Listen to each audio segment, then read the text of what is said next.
देखो, हमने ये लिखा हुआ देखा होगा, बहुत सी जगहों पर लिखा हुआ देखा होगा, स्कूल है या अन्य सामाजिक स्थल है कि जैसे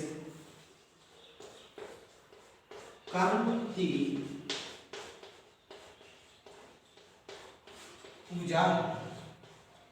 और बहुत से लोग भी हमको दृष्टांत देते हैं, वो भी यही कहते हैं कि कर्म की पूजा है। अरे कर्म ही पूजा है, उससे पहले कम से कम ये तो जानो कि कर्म है क्या।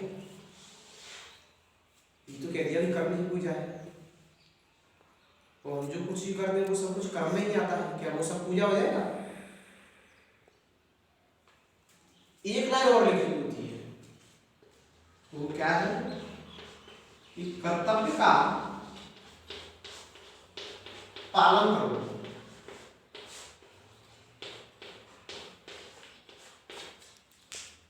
केवल कर्म ही पूजा है से काम नहीं चलता है, कर्तव्य का पालन करो से भी काम चलता है। दोनों को मिलाकर के सफलता प्राप्त होती है। अगर हम कर्तव्य का पालन नहीं करेंगे तो वो ऐसी स्थिति में कर्म नहीं कहलाता है, वो अकर्म हो जाता है, नहीं करने योग्य कर्म हो जाता है। अगर वो करने योग्य कर्म है तो उसमें कर्तव्य का समावेश होना चाहिए जब वो कर्म माना जाता है।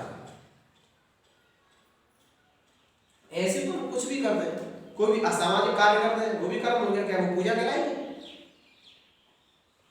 नहीं, वो पूजा नहीं कहलाएगी। यानी जब हम कर्म करने के साथ साथ हमें क्या कर्तव्य करने चाहिए?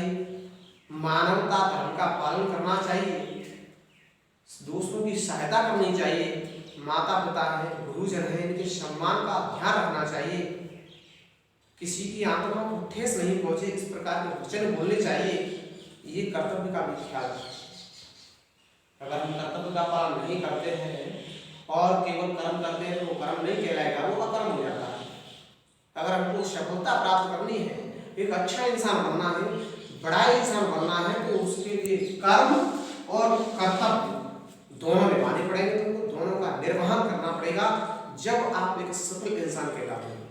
सफल इंसान यूं ही नहीं बन जाते हैं, इनका विशेष ध्यान रखा जाता है। ऐसे तो कुछ भी कर दो, मन पे उसे करने लगे हो, क्या है? कर्म ही पूजा है। अरे ऐसे थोड़ी होती है। आज की वीडियो में आपको इतना ही बताना चाहिए।